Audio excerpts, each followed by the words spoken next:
사람은 언제나 이익을 따라 움직입니다. 이익이 있는 곳에 사람이 있고 사람이 있는 곳에 이익이 있기 마련입니다. 그러나 이 이익은 두 가지로 나누어집니다. 하나는 영적인 이익이요, 또 다른 하나는 현세적인 이익입니다. 하나님의 사람들은 영적인 이익을 따라 삽니다. 믿음이 없는 사람들은, 이방인들은 현재의 이익을 따라 삽니다.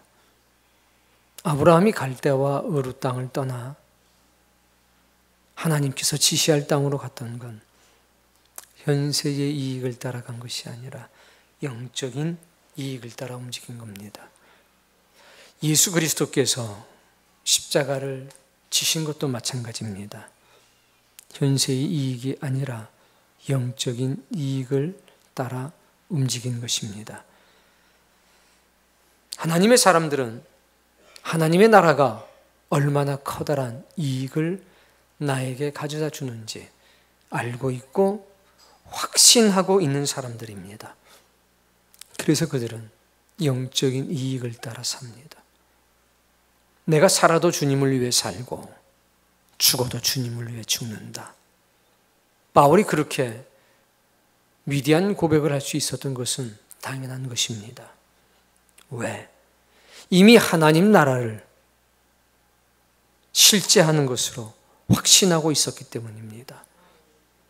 나를 믿는 자는 죽어도 살 것이요 살아서 나를 믿는 자는 영원히 죽지 아니하리니 이것을 네가 믿느냐? 예, 제가 그것을 믿습니다.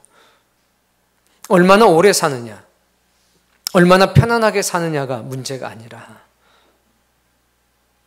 누구를 위해서 사느냐, 누구를 위해서 죽느냐, 무엇을 위해 살고 또 무엇을 위해 죽느냐, 거기에 대한 결론이 바울은 난 겁니다. 그래서 어떠한 상황 속에서도 그는 감사할 수 있었던 겁니다. 사랑하는 성도님, 오늘 여러분이 영적인 이익을 위해서 사는 사람이냐, 아니면 현세적인 이익을 위해서 사는 사람이냐, 스스로에게 물어보시길 바랍니다. 우리를 신자라고 말합니다. 신자는 믿는 사람들입니다. 우리는 무엇을 믿는 것일까? 크게 네 가지를 믿는 겁니다. 이 네 가지를 믿을 때에 우리는 참 신자가 됩니다. 첫 번째, 하나님을 믿는 것입니다.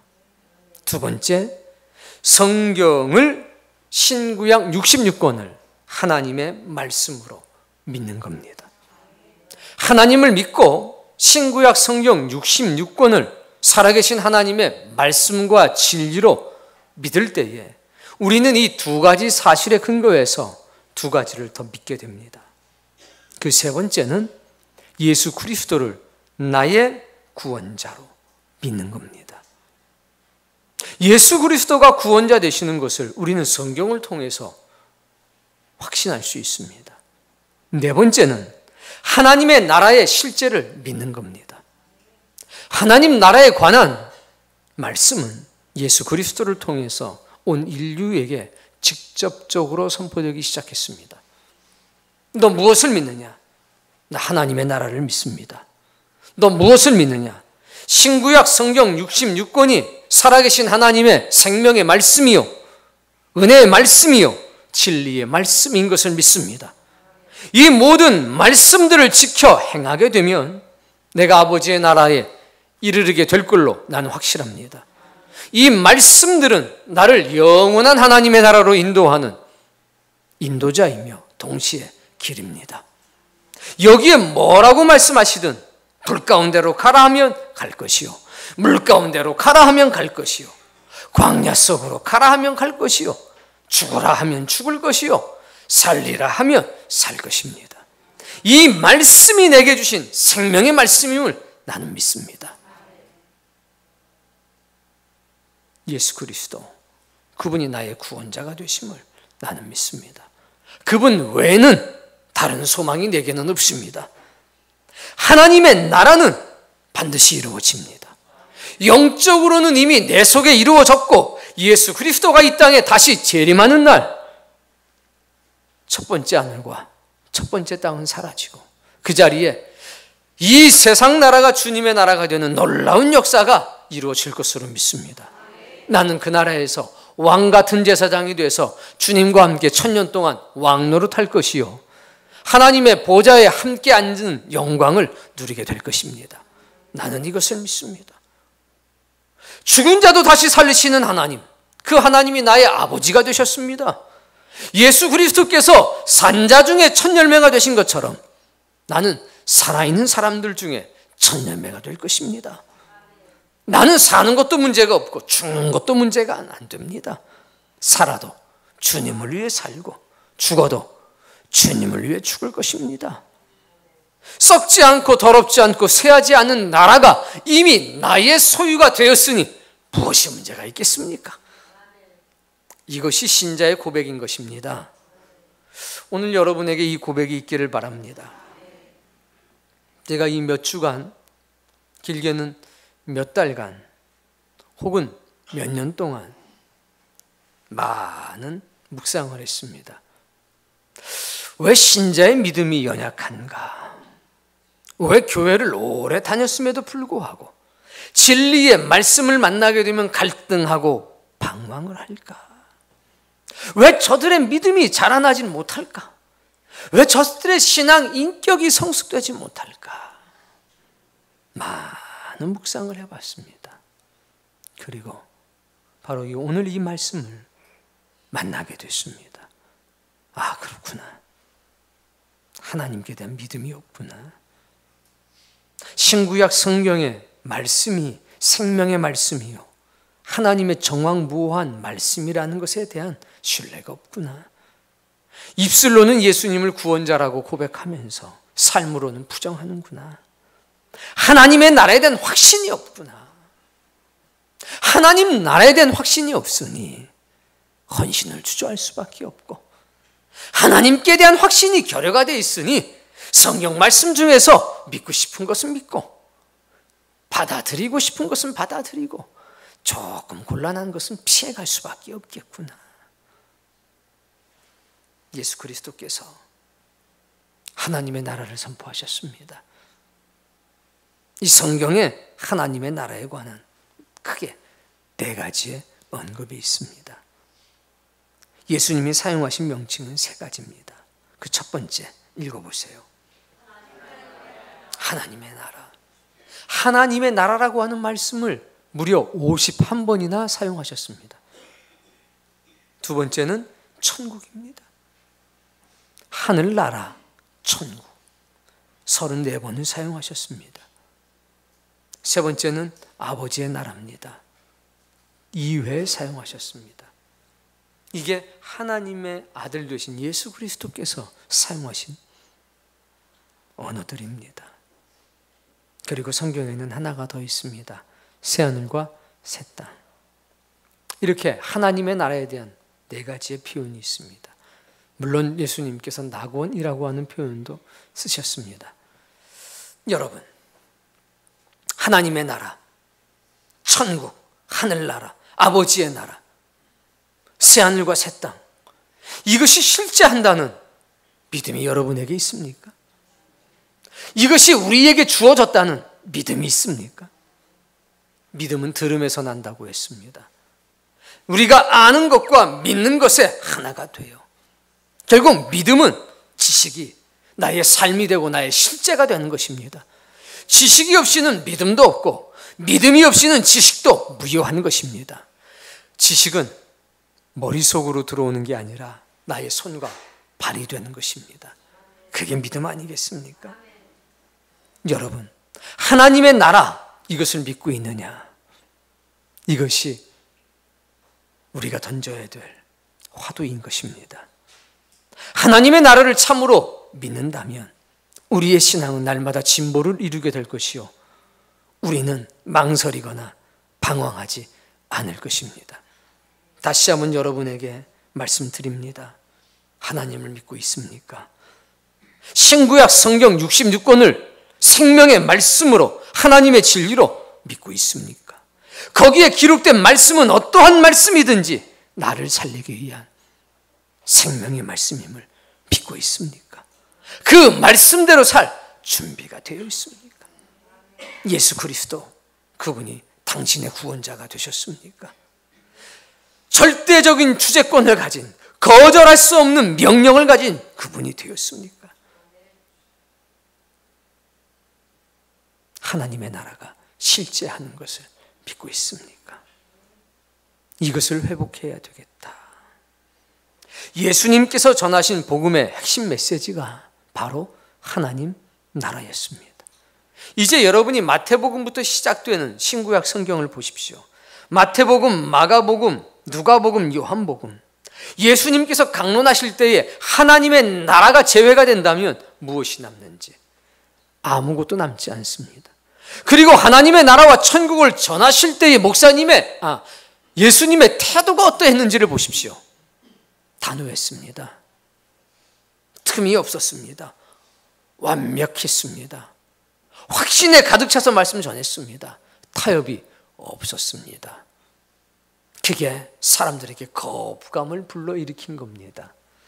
그러나 그럴 수밖에 없다는 사실을 기억하셔야 합니다. 성도들의 입술에서 하나님 나라, 천국이 일상적인 용어가 되지 않고 있습니다. 사랑하는 성도님, 우리의 입술, 우리의 일상의 언어에 하나님의 나라, 천국, 아버지의 나라, 새하늘과 새 땅, 이것은 일상의 용어가 되어야 합니다. 우리가 이야기할 때 하나님 나라가 빠지고서는 이야기가 되지 않아야 합니다. 우리가 어떤 행동을 할 때 그 원인이 하나님의 나라라고 하는 사실을 결코 잊어서는 안 됩니다. 이것이 약해지면 신앙도 약해지고 교회도 약해집니다. 결국 미성숙한 신자들의 특징은 하나님 나라에 대한 소망이 결여가 되어 있고, 하나님 나라에 대한 믿음이 결여가 되어 있고, 하나님의 나라에 가는 과정들이 부담으로 작용한다는 겁니다. 그러나 성숙한 사람, 구원받을 만한 믿음을 갖고 사는 사람들은 하나님의 나라가 일상이 되어 있습니다. 하나님 나라에 대한 소망을 빼고는 어떤 것도 설명할 수 없는 사람들, 그 사람들이 하나님 나라의 백성입니다. 자, 예수님께서는 오늘 본문도 마찬가지 아닙니까? 하나님의 나라를 가장 먼저 전하셨습니다. 마가복음 1장인데요. 요한이 잡히신 후 예수께서 갈릴리에 오셔서 하나님의 복음을 전파하여 이르시되, 때가 찼고 하나님의 나라가 가까웠으니 회개하고 복음을 믿으라. 예수님이 전하셨던 첫 번째 복음의 핵심이 뭡니까? 하나님의 나라였습니다. 하나님의 나라가 가까이 왔다. 이게 첫 번째 복음이었습니다. 오늘 본문도 비로소 전파하여 이르시되 회개하라, 천국이 하나님의 나라가 가까이 왔느니라. 이것이 예수님의 복음 선포의 가장 핵심적인 메시지였습니다. 하나님의 나라. 이 자리에 왜 모였습니까? 하나님의 나라 아닙니까? 우리의 소망이 뭡니까? 하나님의 나라 아닙니까? 이것이 사라지면, 이 소망이 결여가 되면 신자는 힘을 잃을 수밖에 없다는 겁니다. 뿐만 아닙니다. 예수님께서 가르치실 때도 역시 천국 복음을 전파하셨습니다. 예수께서 온 갈릴리에 두루 다니사 그들을 회당에서 가르치시며, 따라해 봅시다. 천국 복음을 전파하시며. 가르치실 때에 뭘 가르쳤다는 얘기입니까? 천국 복음.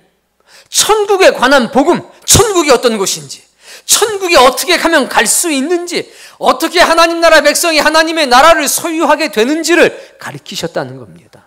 그러니까 가르치심의 핵심적인 내용은 어떻게 이 세상을 잘 살까가 아닙니다. 어떻게 해야 하나님의 나라를 소유할 수 있는가. 그것이 예수님의 가르침의 핵심이었단 말입니다. 그래서 주님의 가르치심의 핵심은 천국 복음이셨다. 인격적인 교제라고 하는 게 앉아서 피자 먹으면서 애들 키우는 게 어때요? 어디 뭐 애들 좋은 하고 있으면 좀 보내주세요. 그리고 그것을 인격적인 교제라고 합니다. 성경 어디에도 그 말씀이 없습니다. 인격적인 교제라고 하는 것은 예수 그리스도의 은혜로 하나가 돼서 내가 만진 생명의 빛, 내가 본 생명의 빛, 내가 들은 생명의 빛, 너와 내가 그 하나님의 예수 그리스도의 생명의 빛 가운데 살아가고 있고 이것을 우리가 현재 나누고 있다는 것을 우리는 교제라고 얘기한다고 했습니다. 아니, 애기 자란 얘기하는 게 인격적인 교제면 인격적인 교제 안 하는 사람이 어디 있습니까? 다 그거 하고 살지. 우리가 말하는 교제는 그것이 아니라는 겁니다. 높은 차원의 신성한 지식을 낮은 차원의 현세적인 삶으로 끌어들이고 말았습니다. 그리고 그것을 인격적인 교제라고 얘기합니다. 그게 뭐 인격적인 교제입니까? 이방 사람들도 하는 것이지. 그거는 생명을 가지고 사는 사람이라면 당연히 하는 것 아닙니까? 예수께서 우리를 피로 사신 것이 노닥거리라고 한 겁니까? 예수님의 이름으로 모여가지고 노닥거리라고? 그게 증인의 삶입니까? 너희는 땅 끝까지 이르러 내 증인이 되라.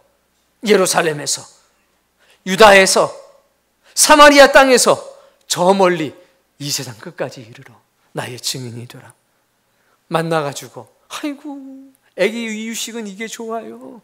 아이고 남편 직장은 누가 뭐래도 기술직이 최고죠. 이제 AI가 등장하게 되면요, 아이고 다 없어지고요, 몸으로 하는 식으만 살아남는 거예요. 배관공, AI가 배관할 수는 없잖아요, 지가 다니면서. 그런 얘기가 교제가 아니란 얘기죠. 내가 본 생명의 빛, 내가 만진 생명의 빛, 내가 들은 생명의 빛, 그 은혜의 빛이, 생명의 빛이 나를 살게 하고 있다는 것, 이 사실을 전하는 것 아닙니까? 그렇다고 우리가 세상 사는 얘기 안 합니까?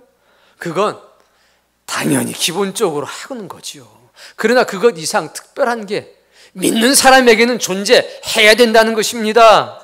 그것이 사라져버리면 안고 없는 찐빵 아닙니까? 사랑하는 성도님, 주님이 그렇게 사셨다는 겁니다. 예수님께서 마태복음 13장에 천국에 대한 7가지 비유를 말씀하셨습니다. 천장이 그냥 비유가 아니라 천국에 대한 비유입니다. 얼마나 좋습니까? 이렇게 음악도 한 번씩 울려주고. 감사한 것밖에 없죠. 4가지 밭에 대한 비유, 겨자씨의 비유, 누룩의 비유, 밭에 가라지의 비유, 밭에 감춰진 보화의 비유, 진주장사의 비유, 그물로 잡은 고기에 대한 비유. 이 7가지가 전부 다 천국에 대한 비유의 말씀입니다. 34번의 말씀을 증거할 때 이 천국이라고 하는 말이 나왔을 때 예수님께서는 매우 단호하게 말씀하셨습니다.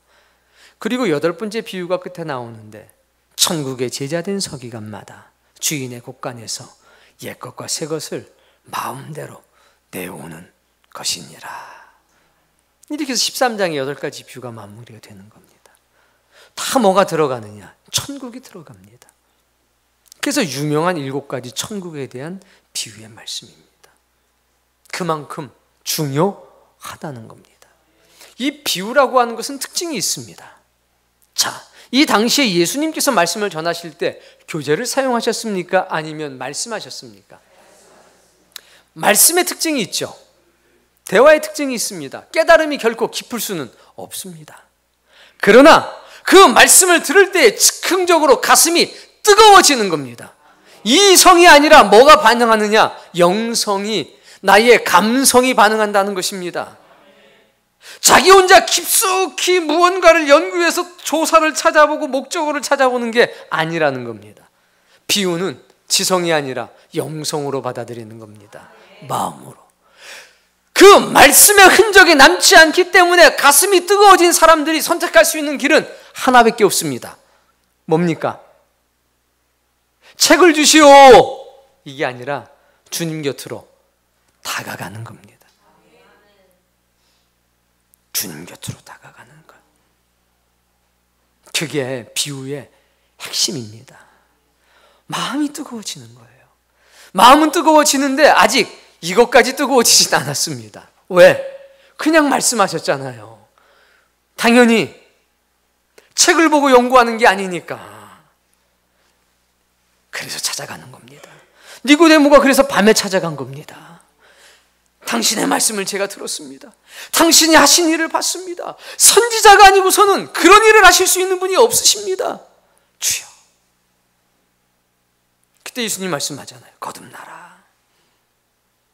아니, 이렇게 저렇게 대화가 되는 것 아닙니까? 그래서 하나님을 가까이 하는 겁니다. 하나님을 사랑하게 되는 겁니다. 그게 비유의 핵심입니다.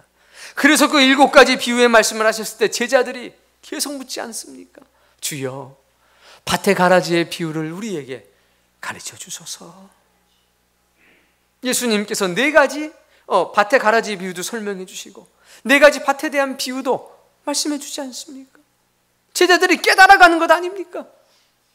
저들에게는 허락이 되지 않았다. 너희들에게는 허락이 됐다. 이런 말씀, 천국의 비밀에 관한 특권의 말씀도 주시지 않습니까? 여러분, 마태복음 13장 11절입니다. 읽습니다.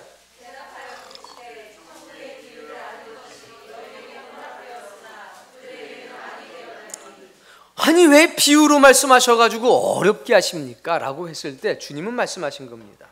이 천국의 비밀을 아는 것이 너희에게는, 저들에게는, 이 비밀이라고 하는 말, 미스테리온이라고 하는 말입니다. 영어로 그 미스테리, 그 비밀입니다. 그런데 현재 우리가 쓰는 이 비밀이라고 하는 말과 미스테리온이라고 하는 헬라어의 의미는 약간의 차이가 있습니다. 이거는 공개된 비밀입니다. 이 비밀은 어떤 거냐면 신자가 믿음의 대상을 믿기로 작정을 했습니다. 내가 하나님을 믿기로 작정했습니다. 내가 이제 하나님께 대한 의무를 다하도록 하겠습니다. 무엇라고 말씀하시든지 그것을 순종할 준비가 되어 있습니다. 그래? 그럼 내가 너한테 비밀을 말할 테니까 그대로 행해. 이겁니다. 네가 믿기 위해서는 1, 2, 3 이것을 지켜야 돼. 지금 할 수 있겠어? 예 하고 그 하나, 둘, 셋을 실행하게 되면 신자의 권리를 획득하게 되는 겁니다. 그게 뭡니까? 비밀이라는 겁니다. 그래서 믿음의 대상에게 신자가 되겠다는 요청과 서원을 하게 되면 그것은 그 믿음의 사람들에게는, 신자들에게는 전부 다 공개가 되어져 있습니다. 그러니까 숨기는 게 아니라는 거죠. 그런데 저 바깥의 외인들에게는 알릴 이유가 없지요. 그래서 그들은 모르는 겁니다. 이게 비밀입니다. 그러니까 비밀은 은밀한 게 아닙니다. 비밀은 공개된 겁니다. 누구에게? 믿는 자들에게. 그래서 천국의 비밀을 아는 것이 너희에게는 허락이 되었다는 말이 전혀 비밀스럽지도 않고 이상하지도 않은 겁니다. 이건 공개된 비밀이거든요. 그래서 바울이 말하는 겁니다. 내가 너희에게 비밀을 말하노니 할 때 너희는 누구냐? 믿는 사람들이라는 겁니다. 믿는 너희에게 당연히 하나님을 믿는 사람들이 알아야 될 것 1, 2, 3 하나 둘 셋을 알려주겠다. 우리가 다 잠잘 것이 아니라 마지막 나팔 소리에 순식간에 호련히 다 변화해야 하리라. 믿는 사람이라면 당연히 그 소망을 가지고 그 일을 준비하고 살아야 된다는 것입니다. 그게 비밀의 특징입니다. 공개성. 은밀성이 아니라 뭐요? 믿는 사람들에겐 전부 다, 그 모임의 신자가 된 사람에겐 전부 다 알려주는 것. 그게 바로 뭐냐? 비밀입니다. 그런데 외인들에게는 효과가 없고 효력이 없습니다. 그러니 알려주지도 않는 거지요. 천국 비밀을 아는 특권, 이것을 꼭 누리기를 바랍니다. 마태복음 5장에는 팔복이 나옵니다. 이거 찾을 필요 없습니다. 8가지 복. 신자들이 가장 좋아하는 말씀입니다. 복, 복, 복, 팔복. 그 첫 번째 복, 심령이 가난한 자는 복이 있나니 천국이 그들의 것이며. 8번째 복. 의를 위하여 박해를 받는 자는 복이 있나니 천국이 그들의 것임이라. 첫 번째 복과 마지막 복. 처음과 마지막이 뭐냐? 천국 복입니다. 8복은 천국을 소유하는 복입니다. 가장 중요한 복이란 얘기입니다. 그러니까 예수님의 복음의 핵심은 뭐냐? 천국입니다. 하나님의 나라. 여러분이 그 나라에 대한 완벽한 정보를 가지고 있어야 되고 완벽한 믿음을 가지고 있어야 합니다. 그러면 어떤 자리에서든지 흔들리지 않습니다. 제가 그런 말씀 들었는데요. 잊어버렸어요. 너 여기다가 수표 10억짜리 갖고 다닌다고 생각을 해봐라. 그거 잊어버리겠냐. 제가 소시적에 여기다가 부모님들 심부름 하느라고 100만 원을 외삼촌 집에서 가지고 왔어요. 그거 어디다가 놓은지 아십니까? 이 허리 사이에다가 신문지 해가지고 낀 다음에 이걸 이렇게 잡고 왔어요. 그래 누가 봐도 이상하지. 누가 봐도. 지금 생각하면 어처구니가 없어요. 제가 이게 정말 하나님의 은혜로 끝까지 무사히 갖고 왔지, 내 돈 가져가세요 광고하는 거랑 똑같잖아요. 목회자 처음 나가가지고 상업은행에서 약소금 5천만 원 받아갖고 오는데 손이 안 떨어지더라고요. 가슴에서. 종이 한 장 주고 5천만 원이라는데 손을 내려야 되잖아요. 손이 안 내려와요. 여기서 뭐 굽기도 없는데 내려야지 생각하고 내리면 좀 이따 보면 여기가 있어요. 잊어버릴까 봐. 혹시. 근데 천국 복음이 들어왔는데 잊어버려요? 까먹습니까? 아니겠죠. 그게 여기 안 들어오니까.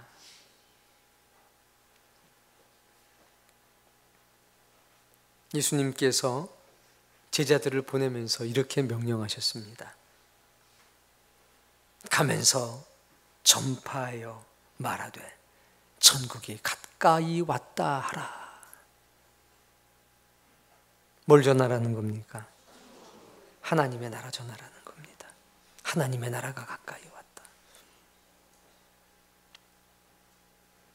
이게 사라지는 거죠.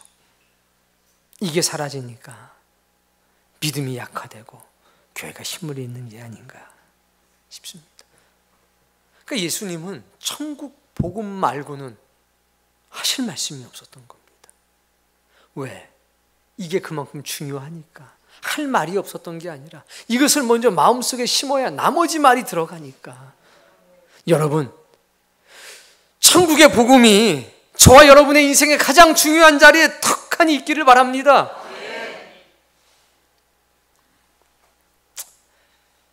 마태복음 13장 19절부터 이제 찾아서 보겠습니다. 그 4가지 밭에 대한 말씀을 예수님께서 해석하십니다. 아마 여러분이 깜짝 놀랄 거예요. 못 보던 단어가 하나가 보일 거거든요. 19절.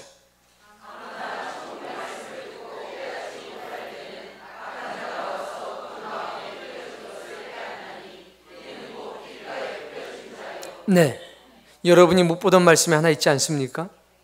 뭡니까? 천국 말씀. 말씀이 아니라 그 앞에 2글자가 있었어요. 천국 말씀. 율법에 대한 말씀, 사랑에 대한 말씀, 삶에 대한 말씀, 이런 게 아니라 천국 말씀을 듣고. 이 4가지 밭의 핵심은 뭐냐? 천국 말씀이라는 거예요. 천국 말씀을 듣고 깨닫지 못할 때는 악한 자가 와서 그 마음에 뿌려진 것을 빼앗나니 이는 곧 길가에 뿌려진 것이라. 그러니까 말씀을 듣고 할 때 이 말씀은 어떤 말씀입니까? 천국 말씀. 천국에 관한 천국의 말씀을 듣고 깨닫는 자가 있고 깨닫지 못하는 자가 있다.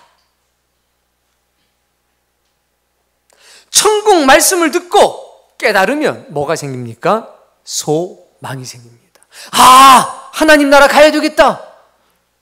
이런 마음이 생기는 걸 뭐라고 그러느냐? 소망. 그러니까 깨닫지 못하면 뭐가 없습니까? 깨달았는지 못 깨달았는지는 뭐로 아느냐? 소망. 소망이 있는가 없는가로 알 수 있죠. 깨닫는 거는 잘 몰라요. 깨달은 척하는 것 같기도 하고 못 깨닫는 척하는 것 같기도 하고. 근데 소망이 있는지는 우리가 확인할 수 있습니다. 하나님 말씀, 하나님 나라의 말씀을 듣고 소망이 생긴 사람이 있고 소망이 안 생기는 사람도 있다. 여러분, 이 말씀이 이해가 되십니까 혹시? 정말로 그런 것 같습니까? 어떤 사람들은 교회를 다니면서 이렇게 말하는 사람이 있습니다. 천국까지 갈 필요는 없습니다. 가면 좋겠지만 나에게 필요한 것은 이 세상을 살아가면서 위로받는 거지. 힘든 세상 가면서 좀 위로받으려고 내가 나오는 거지. 천국 뭐 가면 좋겠지만 뭐 죽어서 갈지 안 갈지 어떻게 알겠습니까? 이게 어디에 해당하는 거냐면 바로 길가에 뿌려진 거라. 이 사람들은 강박한 마음을 가지고 있는 겁니다. 난 천국까지는 필요가 없습니다. 그냥 위로만 받으면 되지. 좀 도움을 받으면 되고 마음의 평화만 얻으면 되지. 전 그렇네요 좀. 이게 길가에 뿌려진 길가의 마음을 가진 사람이다. 20절. 돌밭에 뿌려졌다는 건 말입니다. 소망이 생겼다는 겁니다. 어디에 대한?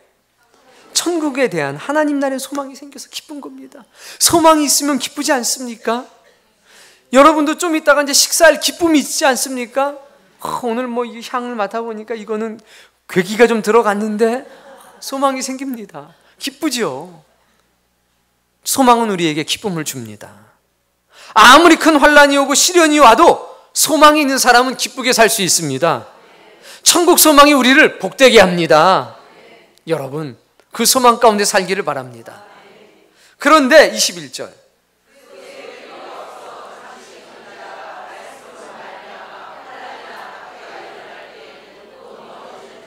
천국에 대한 소망이 있어서 기쁘게 살다가 소망을 이루기 위해서 대가를 지불해야 된다라고 하면 포기한다는 겁니다.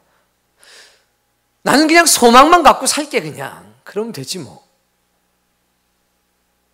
그러나 소망을 이루기 위해서 희생하는 거, 헌신하는 거, 그건 노 땡큐라는 겁니다. 그게 돌밭에 뿌려졌다는 얘기입니다. 이런 사람들은 문제 해결을 위한 치열한 노력을 회피합니다. 편안한 길만을 추구하는 삶, 현재의 편안함만을 추구하는 겁니다. 사랑하는 성도님, 우리 가운데는 이런 사람이 없어야 되겠습니다. 소망은 있는데 소망을 이루기 위해서 무언가 대가를 지불해야 된다면 그것은 사양하겠습니다. 이런 사람이 있다는 겁니다. 22절. 이때의 말씀은 당연히 천국 말씀이겠죠. 세상의 염려와 재물의 유혹에 말씀이 막혀 세상의 염려, 재물의 유혹, 현세의 필요의 발목에 잡혀서 천국 복음이 열매가 되지 못하는 사람이란 얘기입니다. 예를 들면 예수님께 찾아왔던 부자 관원, 랍비여, 선생이여, 제가 어떻게 하면 영생을 얻을 수 있겠습니까? 네가 모세의 글에 기록된 것을 지키었느냐? 예, 제가 어렸을 때부터 다 지키었습니다. 참 잘하였도다. 이제 네가 한 가지만 더 하면 되겠다. 뭡니까 주님? 주님 그때 뭐라고 그러셨습니까? 네 재산을, 중요한 말씀이 나와요. 전부 다 팔아. 일부만 팔아 했으면 얼마나 좋았을까요? 전부 다 팔아. 가난한 사람들에게 나누어 주고 너는 나를 따르라. 그랬더니 이 남자가 어떻게 됐습니까? 울면서 갔습니다. 주님 말씀이 옳다는 거 인정한 거죠. 근데 돈은 포기할 수 없었다는 겁니다. 이런 사람들, 세상 염려와 재물의 유혹입니다. 첫 번째 세상 염려는 잡다한 것에 마음을 뺏겨서 항상 근심하는 사람입니다. 남편, 아내, 자식, 자녀, 학교 문제, 경제, 질병 계속 바뀝니다. 하도 많은 것에 신경을 쓰고 염려하다 보니까 항상 피곤해요. 그러면 하나님의 말씀을 줬을 때 그 말씀 거절하는 겁니다. 왜? 염려가 많으니까. 돈의 노예가 된 사람, 돈의 노예가 된 사람, 돈이 인생의 목적이 된 사람, 한마디로 말하면 돈 쓰는 거 인색한 사람, 이런 사람은 천국 복음이 열매가 되지 못한다는 겁니다. 성경 66권 1109장이나 되는 그 놀라운 말씀들이 있습니다. 이 모든 말씀은 우리를 살리기 위한 말씀입니다. 그런데 너무 근심이 많으면, 잡다한 것에 마음을 뺏기면 이 말씀이 의미가 없어진다는 겁니다. 돈에 인색하면, 그 돈에 인색한 것에 걸리는 말씀을 만나면 그거는 빼놓게 된다는 것입니다. 믿음이 자라질 못하고 영혼이 성숙할 수가 없다는 말씀입니다. 이들은 잘합니다. 소망도 가지고 있습니다. 그런데 소망만 있을 뿐 하나님의 말씀을 가리는 겁니다. 내가 좋아하는 말씀, 내가 싫어하는 말씀, 나에게 맞는 말씀, 나에게 안 맞는 말씀.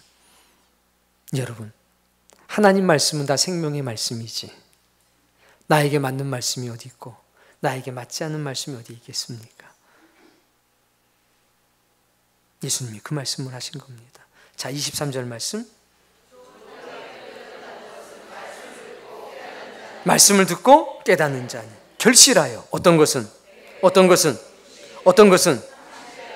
이것은 무엇이냐? 하나님의 나라의 말씀을 듣고 천국 말씀을 듣고 깨달았습니다. 야, 하나님의 나라가 있구나. 이것이 나에게 이익이 되겠구나. 내 영혼을 살리는 것이구나. 자, 하나님의 나라가 받아들여지니까 하나님의 말씀도 다 받아들여지기 시작하는 겁니다. 기도하라고 하는 말씀이나 구제하라고 하는 말씀이나 예배하라고 하는 말씀이나 증인이 되라고 하는 말씀이나 다 나에게 뭐가 됩니까? 복이 되는 겁니다. 내가 지켜야 될 말씀이 되는 겁니다. 지금 그렇게 살지 못해도 기도하라 하는 말씀을 만나면 그 말씀을 가지고 가서 열심히 뭐합니까? 기도하기 시작합니다. 내 삶의 이유가 되는 겁니다. 내 행동의 이유가 되는 겁니다. 뭐가? 하나님의 말씀이. 너 그거 왜 해? 하나님이 이렇게 말씀하셨어. 너 왜 새벽에 나가? 하나님이 그렇게 말씀하셨어. 그런 사람이 복이 있다고 하셨어. 너 왜 그렇게 구제하니? 너도 힘들면서 하나님이 그렇게 말씀하셨어. 구제함으로 낡아지지 아니할 영원할 배낭을 만들어라. 그럼 내가 그곳 속에 영원한 것을 채워주겠노라. 하나님이 그렇게 말씀하셨어. 그래서 내가 미약하지만 그렇게 하는 거야.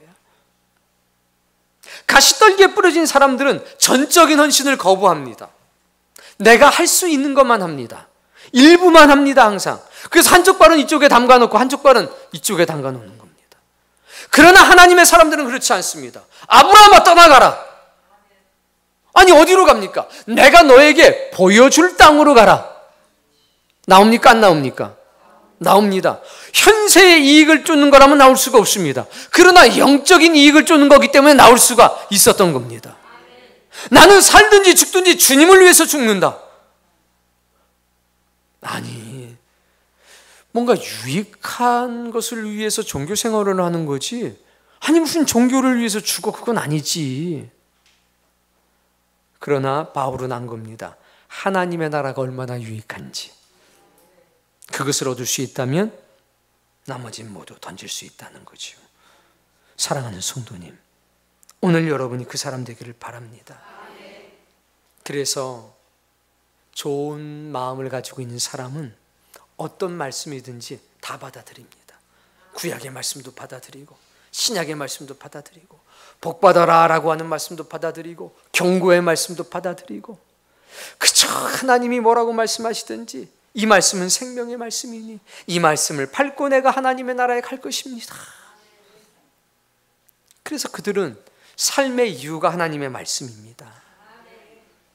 행동의 이유와 원인이 하나님의 말씀이고 하나님의 뜻입니다.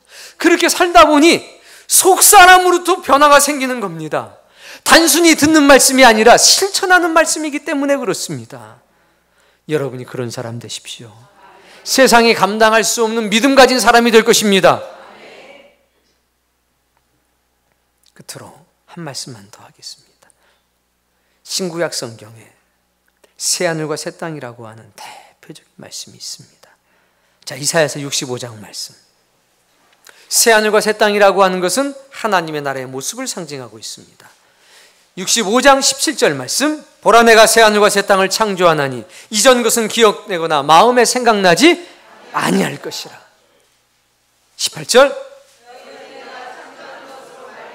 영원히 기뻐하며 내가 예루살렘을 즐거운 성으로 창조하며 그 백성을 기쁨으로 써. 새하늘과 새 땅이 창조가 되면 어떤 기쁨이 온다는 겁니까?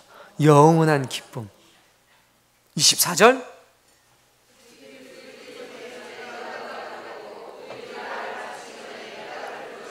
여러분, 소원 성취되라고 새해마다 그러잖아요. 올해는 꼭 소원 성취하세요. 얼마나 소원 성취가 안 되면 맨날 그거 복 많이 받으세요 하겠어요. 근데 이 나라는요, 소원 성취되는 나라입니다. 내가 말하기 전에 하나님이 응답하시는 나라, 소원 성취되는 나라, 만사 형통하는 나라. 그 나라가 어디입니까? 하나님 나라입니다. 그 나라가. 25절.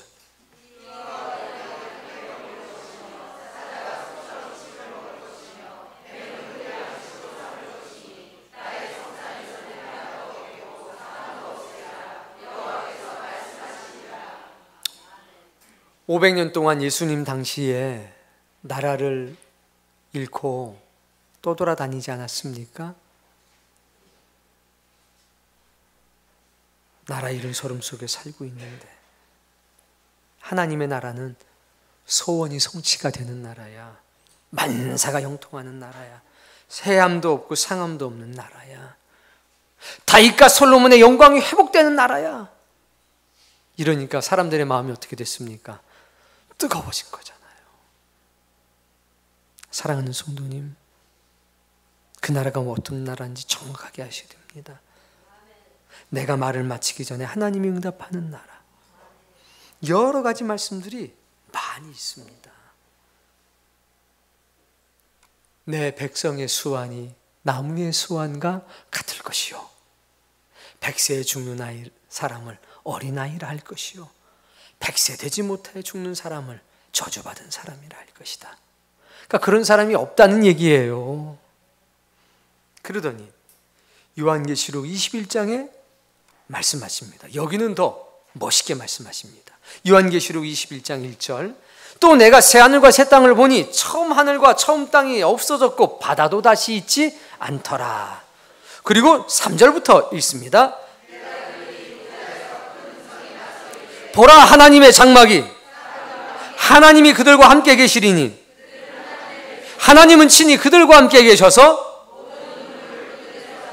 다시는 사망이 없고 곡하는 것이나 아픈 것이 다시 있지 아니하리니 처음 것들이 다 지나갔습니다.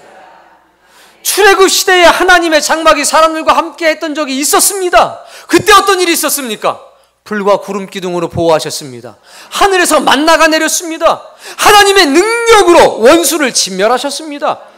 걱정할 게 있었습니까? 없었습니까? 근데도 그 땅에서도 불순종해가지고 이런 일 저런 일이 많았잖아요. 근데 새하늘과 새 땅이 다시 창조가 되면 그런 일이 전혀 없을 거라는 겁니다. 단호하게 말씀하잖아요. 다시는 사망이 없고 애통하는 일이나 곡하는 일이 없을 것이다. 아픈 것도 다시 있지 않을 것이다. 강 좌우에 생명나무가 있어 12가지 열매를 맺되 달마다 그 열매를 맺게 될 것이라. 생명나무의 열매가 있는 나라, 에덴으로의 회복 아니겠습니까? 찬란한 생명의 나라로 복귀하는 것 아닙니까? 그게 어디입니까? 하나님의 나라입니다. 사랑하는 성도님, 이 나라 꼭 가기를 바랍니다.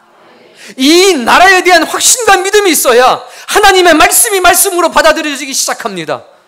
십자가를 쳐라. 하나님 너무 감사합니다. 나 같은 사람에게 주님이 주신 십자가를 치라고 하시니 감사밖에는 없습니다. 이거 아닙니까? 이게 결여가 되어 있으면 십자가까지 치고 내가 꼭 이 교회를 나와야 되나 이거? 이렇게 되는 거 아닙니까? 주여 제가 여기 있나이다. 나를 보내소서. 일의 성패는 하나님께 맡기겠습니다. 근데 제가 주의 음성을 들었는데 어찌 망설일 수 있단 말입니까? 우린 잘할 수 있기 때문에 하는 게 아니라 하나님의 명령이기 때문에 하는 겁니다. 그때 그 말씀이 나를 변화시킬 것으로 믿기 때문 아닙니까? 하나님의 말씀에는 창조하는 능력이 있잖아요. 빛이 있으라 그랬더니 아니 빛이 어디 있었어요 원래? 없었어요. 하나님이 말씀하시니까 없던 게 생긴 거 아닙니까? 모세가 말더듬이었대요. 혀가 뭐 짧았대나 어쨌대나 하나님이 문제가 있답니까 없답니까? 없대잖아요. 야, 네 손에 든 게 뭐냐? 저 지팡이 하나밖에 없습니다. 그 지팡이 던져봐. 던졌더니 뱀이 됐어요. 어휴. 근데 뱀을 좀 잡을 줄 아는 사람이었나 봐요, 모세가.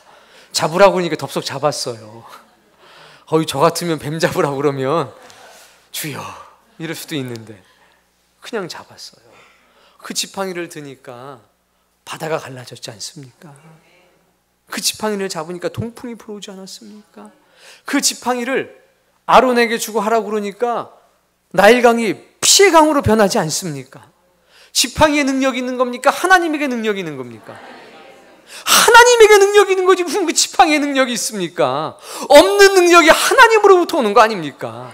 하나님께서 내가 너를 민족의 지도자로 삼겠다 하니까 하나님이 함께 하시는 그 순간부터 하나님의 능력이 빛이 되는 것 아닙니까? 일의 성패는 하나님께 맡깁시다. 그러나 하나님이 말씀하셨기 때문에 우린 가는 겁니다. 다 두려워 떨고 있었는데 베드로가 일어났습니다. 주여, 주님이시거든 저를 명하사 그리로 오라고 명령하시옵소서. 그럼 제가 주의 말씀을 밟고 가겠습니다. 걸을 자신이 있었던 거예요? 당신의 말씀을 의지해서 가겠다는 거 아닙니까? 그래서 좀 걸었잖아요. 한 3발짝. 그러다가 그냥 주님이 눈앞에 안 보여지니까 그냥 이거 어떻게 된 일이 있었다 그냥 빠졌잖아요. 빠질 수도 있지.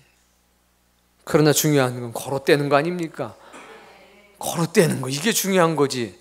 하다가 실수할 수도 있고 실패할 수도 있다는 겁니다. 주님이 건져주시잖아요. 그리고 같이 걸어오시지 않습니까? 믿음으로 걷는 겁니까? 주님 덕분에 걷는 겁니까? 전 주님 덕분에 하나님 나라 가길 바랍니다. 믿음은 최소한의 예의죠. 최소한의 예의입니다. 주님 손 붙들고 걸으면 의심해도 괜찮아요. 아유, 이게 꿈이요 생시요. 믿음으로 걷는 사람은 긴장해야 되지만 주님 덕분에 걷는 사람은 안심입니다. 아유, 빠지면 또 건져주실 텐데. 이게 진짜 믿음이죠. 여러분, 이 하나님의 나라의 복음이 여러분의 영혼 속에 다 오시기를 바랍니다.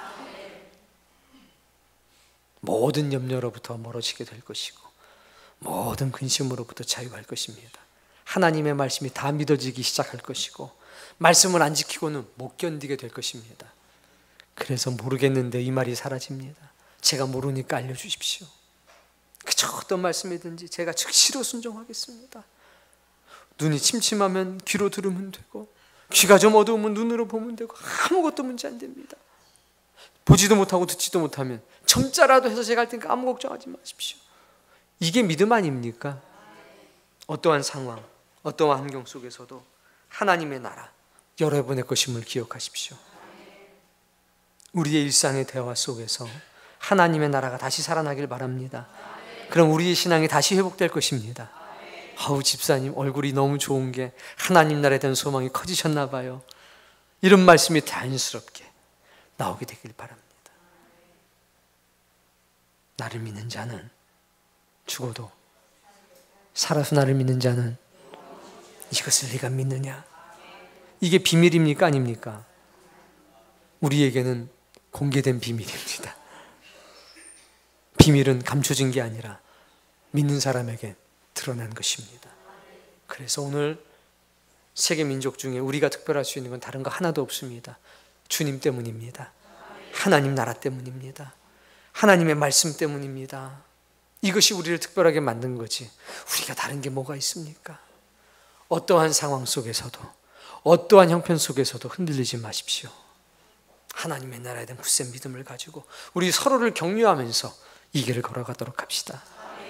그래서 주의 나라가 이 땅에 이루어질 때 올 줄 알았습니다. 주님 올 줄 알았습니다. 반드시 이루어질 줄 알았습니다.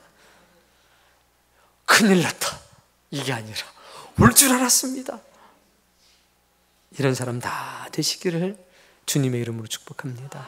하나님께 대한 믿음, 신구약 성경에 대한 믿음, 예수 그리스도가 우리의 구원자가 되었다는 믿음, 하나님의 나라의 실제에 대한 믿음이 오늘 예배하는 우리 모두에게 뜨겁게 되살아나게 하옵소서. 아멘. 우리 다 함께 통성으로 기도하시겠습니다.